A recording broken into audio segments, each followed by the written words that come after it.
Hey guys, Brendo Rides here. Just making a new video or an updated video on the Triumph review.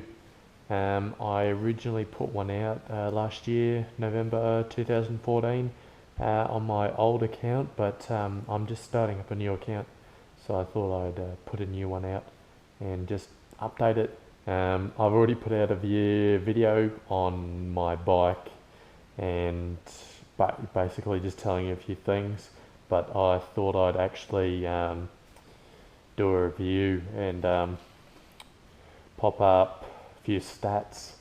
So this is the 2014 model, 2014 Triumph Daytona 675R.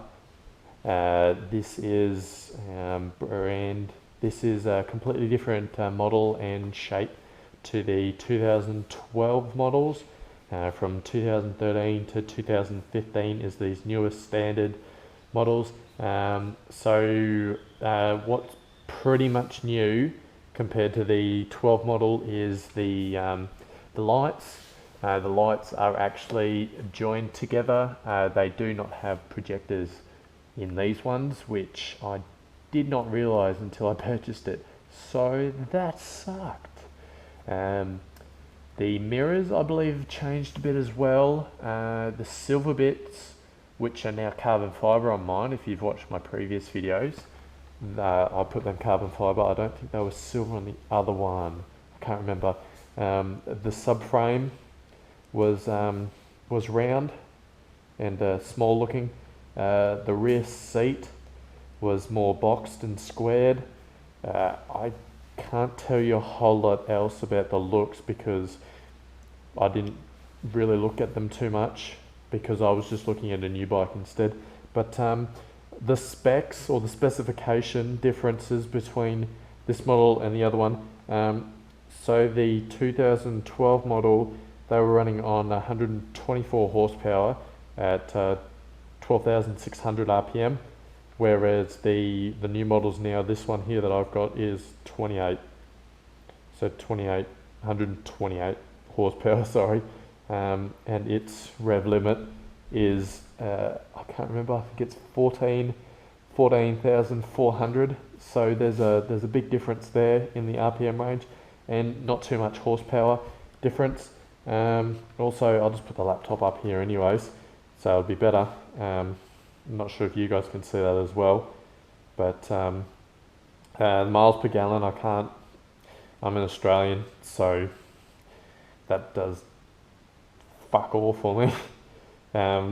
CD riding, exactly the same. The only difference between them in fuel consumption is the highway. This is a ton better. It's 18 miles per gallon, which is, I just stuffed up completely. I mean, it's the other way around. Sorry, guys. Yeah, I don't think there's anything else different on these than that. I know there's a few little small bits and bobs like the wheelbase and they've changed a bit of the stroke and whatnot, but yeah, what's different between the standard model, so the non-R version, to the R version, is you basically get all the racy bits on it. So you get the carbon fibre inlets, which is down here, which are looking nice. You get the carbon fibre front guard as well. You also get your rear guard carbon fibre. You get your Brembo front and rear brakes, and you get Olin front and rear, fully adjustable.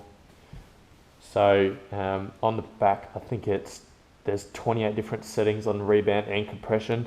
The preload as well, just undo the top bit there, and then just either knock it out in or out. The front's fully adjustable as well. Just a little Allen key, so rebound is on one side and compression is on the other side. I think. Don't quote me on that, but I believe I've tweaked them in to the same. Sorry, I'm just looking down further. I should have looked at this before. So I replaced, also additional on these is the quick shifter. So in total, I believe it's anything between 7 to 11,000 Australian dollars on extra top on top of the extras for those bits, which only cost about $2,000 more. So this bike, it cost me 17,000 Australian dollars here. I got that down from 18.5. So I'm not sure the pricing in America and whatnot, but I know it's a lot more expensive here than it is over there. I bought Triumph genuine LED aftermarket indicators from Triumph, front and rear. I bought a pair off a guy for $50, and then the other pair I bought along with the relay flasher, which is underneath the seat, which you have to take out the old relay, wire it in pretty much exactly where it was beforehand, and just add a ground wire to the battery. So that cost me $95 all up for the front and the relay. So rather than costing me about $250 for both of them from Triumph themselves, I put eBay shorty levers on there. I've already explained a few of the mods on my previous video, on my intro video. I bought some eBay rear spools as well, which were like $30 or something like that. So they do the job. I love this bike. It's great. My previous bike that I owned to this was the Ninja 300, and there's no point in comparing those two bikes. There's the quality difference, and handling and braking and all that kind of thing is completely different. So there's a $10,000-$11,000 price difference, and you definitely feel the quality between them both. This is a more downright position. I'll just jump on it for you guys and just show you the Speedo. So I'll just turn her on. Does its little startup. Just wait until the trip comes. So you've got trip 1, you've got two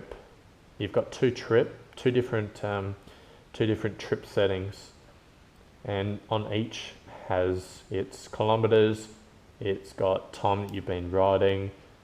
It's got fuel consumption. You can change it between kilometers per litre or miles per gallon, It's also got on the fly kilometers per litre, so you average what you're doing.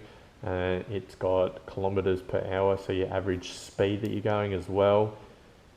So yeah, two different trips. It's got your ABS. You can change the ABS. You can either have it on, off, or circuit. So I believe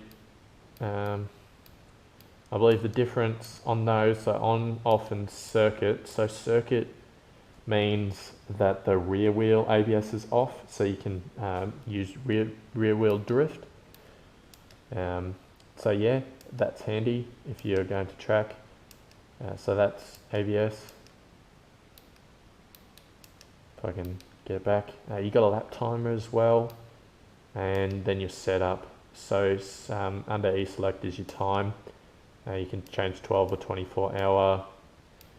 The units, so all the different ones, so kilometers per litre per 100 kilometers, miles per gallon, miles per hour, miles, and also the shift light.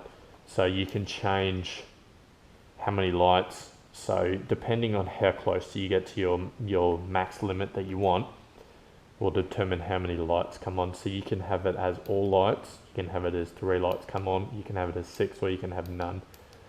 So once you go into that, you set your max. So you can have it anywhere between 3,000 to the max, which is, if I go back into it, because I'm retarded, there. Sorry.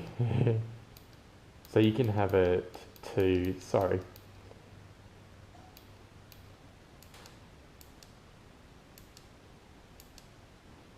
$15,100 is your limit on that. So I had mine set at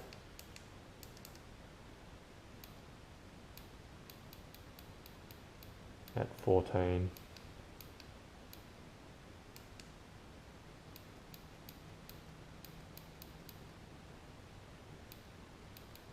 And mine's set at about 14.8. Also got your odometer, which you can only check if you are either in neutral or not turned on at all, I believe, which sucks. Your service interval, which is mine's out of whack because I had the Speedo replaced from the front brake reservoir leak. So that's pretty much the bike, like that. Hold the gear, hold the clutch in and start up. I'm not actually going to start it up because I'll just end up turning it off anyways straight away and not using it. I put on an arrow pipe from the stock. I actually made a video, but I didn't release it because I just stuffed it up too much. But the weight difference is about, I think it was 3.3 kilos less this pipe over stock. So there is a bit of a weight savings. I haven't weighed the servo body as I'm changing the servo body to get rid of the flapper valve. The flapper valve is in there for noise and emission standards. So now that the flapper valve is open, it allows more air to come out and higher speeds, that's what that was in place for. So yeah, I'm just waiting on that part to turn up. But hope you guys enjoy the bike. I hope you like the review. I shall also try and put out a review on a road test review, even though I've owned this since November 2014. Put a video of that, and my helmet reveal will be out very shortly as well. Cheers for watching, guys, and I hope you subscribe. Brendo Rides out.